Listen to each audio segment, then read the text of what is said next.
Halo semua, infoin yuk hadir lagi dengan beberapa video review alur cerita berbagai perfilman. Perlu diingat video ini berisi spoiler ya. Bagi yang tidak suka spoiler, silahkan tonton di aplikasi atau situs terpercaya bagi kalian. Film yang akan kita rekap kali ini adalah film yang berasal dari Korea Selatan, berjudul Midnight. Film ini dirilis di tahun 2021 dan menceritakan tentang seorang wanita penyandang tunarungu yang berusaha buat nolongin seorang gadis yang jadi korbannya psikopat. Kemudian berujung malah dia yang jadi target sasaran psikopatnya. Penasaran gimana keseruan dan ketegangan yang ada di film ini? Tonton terus videonya ya.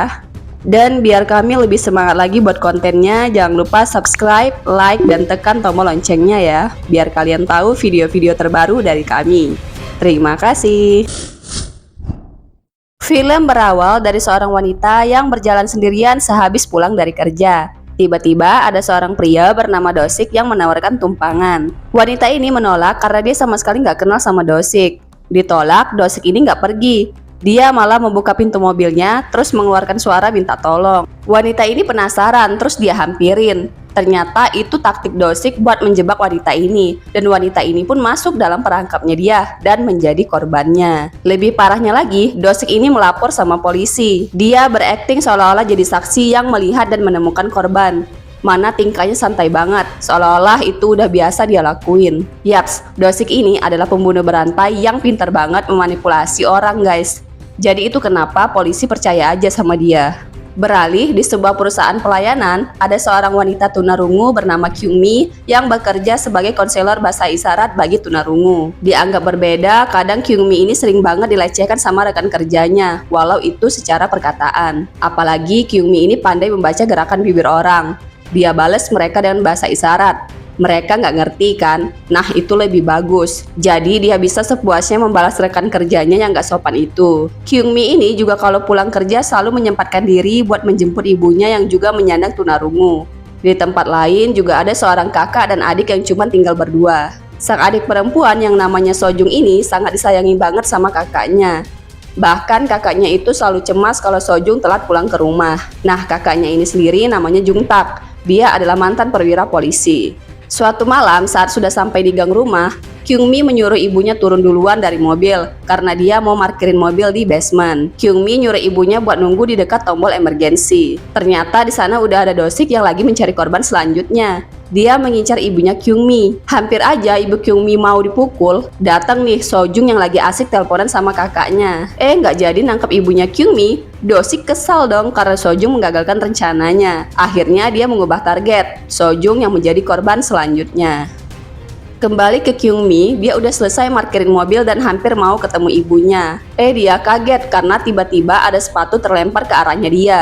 Itu asalnya dari gang gelap. Meski takut, Kyungmi mencoba ngelihat ke gang gelap itu. Ternyata di sana ada seorang gadis dengan luka tusuk di perutnya. Itu Sojung guys. Sojung meminta tolong buat diselamatin. Kyungmi yang tuli nggak bisa dengar, jadi dia mencoba membaca gerakan bibir Sojung dan berusaha buat nolong dia. Sayangnya niat baik Kyungmi kelihatan sama Dosik.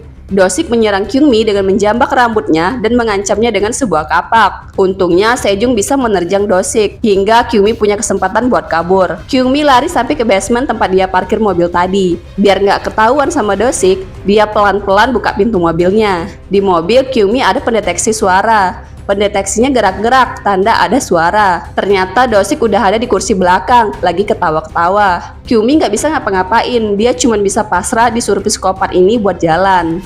Muncul ide, dia kencangin jalan mobilnya sampai mereka nabrak. Pas Dosik lengah, Kyungmi pun kabur. Kyungmi lari sekencang mungkin, nggak ngelihat ke belakang lagi, dan sampailah dia di tombol emergensi yang sudah ada ibunya di sana. Dia tekan tombolnya dan terhubunglah sama kantor kepolisian. Rencananya gagal lagi si Dosik ini kembali ke mobilnya. Ternyata dia nggak berhenti melancarkan aksinya. Dia mengganti pakaiannya jadi setelan jas rapi seolah baru pulang dari kerja. Jadi Kyungmi ini nggak sadar kalau Dosik ini orang yang ngejar dia tadi. Dosik juga berakting kayak orang yang lagi mencari adiknya yang ciri-cirinya itu sama banget kayak Sojung. Kyungmi langsung bilang kalau dia ketemu sama Sojung yang diakuin adik sama Dosik. Bahkan dia juga menjelaskan semua yang terjadi sama dia tadi. Si Dosiknya pura-pura nggak tahu padahal dia pelakunya. Dosik sampai ngajak Kyungmi sama ibunya buat nunjukin di mana Sojung, biar dia bebas melancarkan aksinya. Beruntung polisi datang. Dengan keterbatasannya, Kyungmi menjelaskan semua yang ia alami dan lihat. Mereka pun kemudian melihat CCTV. Ternyata CCTV-nya nggak ada yang merekam apa-apa karena dirusak sama anak-anak nakal. Di kantor kepolisian, Kyungmi mencoba buat melaporkan kejadian yang dia alamin. Tapi Dosik ini sengaja banget mau mengacaukan laporan Kyungmi dengan menyela perkataan Kyungmi. Ibu Kyungmi nggak sengaja ngelihat ponsel Dosik yang ada dua. Salah satunya ada foto Sojung di ponsel itu. Ibunya ngerasa aneh, kok cowok ini ada dua ponsel, yang satunya ada foto cewek lagi. Dosik buru-buru ngambil ponselnya biar gak ketahuan. Dengan bahasa isyarat, Ibu Kyungmi mencoba menjelaskan sama anaknya ponsel yang dia lihat tadi. Pembicaraan mereka malah membuat Dosik tersinggung. Dia ngerasa kayak lagi diomongin. Dosik mau mengeluarkan pisau buat mengancam ibunya Kyungmi. Beruntung datang kakaknya Sojung, Juntak, yang mau ngelaporin adiknya yang hilang.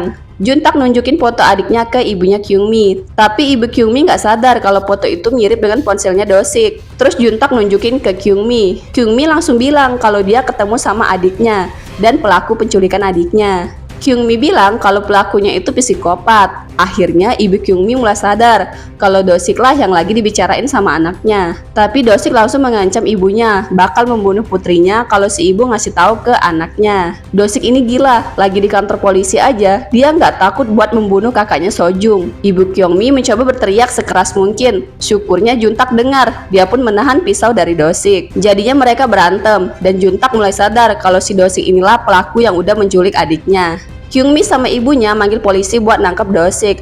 Polisinya malah salah paham. Pas masuk, polisinya ngeliat Juntak mau menikam Dosik. Jadinya malah Juntak yang ditangkap dan dikasih sengatan listrik. Dia nggak bisa ngapa-ngapain dan Dosik pun dibebaskan karena dikira korban. Kyungmi sama ibunya jadi bingung dong. Setelah Juntak sadar, dia menjelaskan semuanya sama polisi kejadian yang sebenarnya.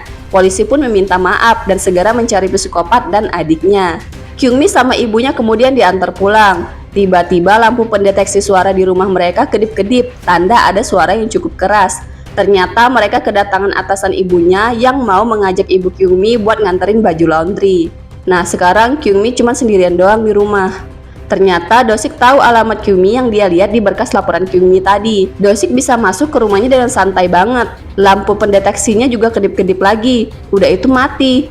Si Dosik udah megang kapak nih sambil ngomong soal rasa benci dia karena Kyungmi udah gagalin rencananya dia. Ternyata boneka Kyungmi juga ada yang bisa mendeteksi suara guys. Dari boneka inilah akhirnya dia sadar kalau ada orang di belakang dia. Kyungmi lagi-lagi selamat. Kyungmi lari dan sembunyi di kamarnya. Dia langsung memberitahu Juntak dan menyuruh ibunya buat gak usah pulang. Si ibu bilang dia udah di depan rumah. Kyungmi cemas. Cepat-cepat dia mau buka pintu kamarnya buat nyelamatin ibunya. Tiba-tiba Kyungmi sadar kalau pesan dari ibunya itu kok beda. Tulisannya terlalu formal. Ternyata ponsel ibunya itu tinggal di rumah dan lagi dipegang sama Dosik. Si Dosik makin brutal, nggak ada jalan keluar lagi. Akhirnya Kyungmi melompat dari jendela kamarnya yang tinggi.